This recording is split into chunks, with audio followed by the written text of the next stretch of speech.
You first.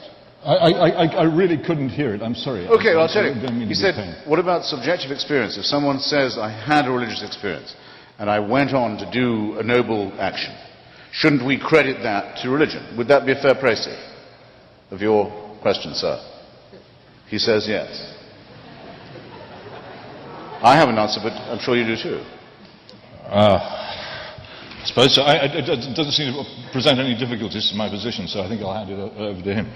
Well, I mean, one of the best books for the unbeliever to read is William James's Varieties of Religious Experience, which is, by the way, is a trope you come up against a lot with C.S. Lewis, many other religious writers. They say, you who believe in the material world and don't believe in the supernatural, you can't account for the experiences of revelation and enlightenment and miracles that other people experience. And you don't understand the numinous, in other words. And I say that that's true for me. I don't. And I don't trust them. Though I do think they can be confused with experiences of nature, landscape, music, sex and love, the numinous in other ways. But if these experiences, the positive ones, are going to be credited to the religion account, then so must the person who says that God told him to go and get a gun and kill all the unveiled girls in neighboring streets. If all these things are going to be charged, they've all got to be charged. And that would leave us exactly where the argument from design leaves us, and all the others leave where we started. Ça va? If I could just respond very briefly to that, I don't think that's true. I think a lot of time is wasted in this argument by atheists blaming Christians for all the horrors and oppressions that have taken place in history, and Christians returning, oh no, it was only done by atheists. It's quite plain that human beings are always capable of enormous wickedness. And the misunderstanding and misapprehension of religion is incredibly dangerous. And I think that the idea that either side is faultless in this is absurd and indefensible. But I would very strongly argue that far more good has been done by religious belief than harm. And that great harm is likely to be done to our civilization by an abandonment of religious belief.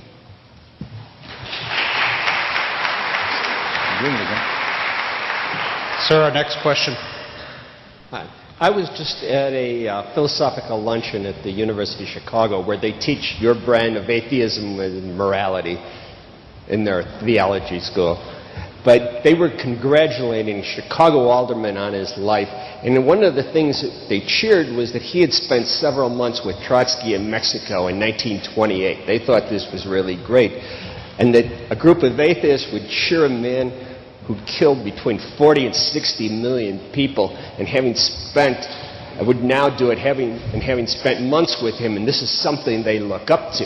And this is the top of the people who do this.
of the mystery religions are reserved for Illuminati rituals or some of the higher rites of Freemasonry. This is a cover of one of the Scottish Rites magazines. The Supreme Council of 33rd Degree, their official magazine, has been known as the New Age magazine for 100 years. They've been promoting the New Age movement for a long time. In the 70s and 80s, Christians were still debating whether there was a New Age movement. And in the inside of this magazine is a page which has a very interesting quote. As stated before, God's plan in America is a non-sectarian plan. Our Constitution is non-sectarian. Our great American public schools, God's chosen schools, are non-sectarian. The great spirit behind the great nation is non-sectarian. Our great American public schools have never taken away from any child the freedom of will, freedom of spirit, or freedom of mind. That is the divine reason that great God, our King, has chosen the great American public schools to pave the way for the new race, the new religion, and the new civilization that is taking place in America. Any mother or father or guardian who is responsible for the taking away of freedom of mind, freedom of will, or freedom of spirit is the lowest criminal on this earth, because they take away from that child the God-given right to become part of God's great plan in America for the dawn of the new age of the world. They're saying, shame on you, Christian parents, for sending your kids to Christian school. You are the lowest criminal on earth. And here is Lucius Trust, just a letter from them indicating that their triangles groups are in 110 countries. This is from another Masonic magazine. It says, Masonry's greatness is not in the antiquity of its beginnings, neither in its conservatism, but rather in the fact that it has always been a leader of thought and action. I repeat, a comprehensive understanding of the history of Masonry leads inevitably to the conclusion that not through conservatism has it most served the world, but rather through its spirit of unrest, its utter abhorrence of unnecessary restraint, its abiding love for liberty, its unconquerable desire to progress away from the old to the new and better conditions. Wherever the conflict has been waged between the old and the new, between a narrow conservatism and real progress, our Masonic brethren have been found on the right side. Witness the members of St. Andrew's Lodge of the Green Dragon who threw the tea into Boston Harbor. I wish I had $1 for every time that I have heard someone talk about the Boston Tea Party being a tax revolt against high taxes. What actually happened? British Parliament drastically slashed taxes. So why would people revolt against that? Well, the people didn't. But the Masons at that time period were smuggling opium into this country in the bottom of ships. They are also smuggling in tea.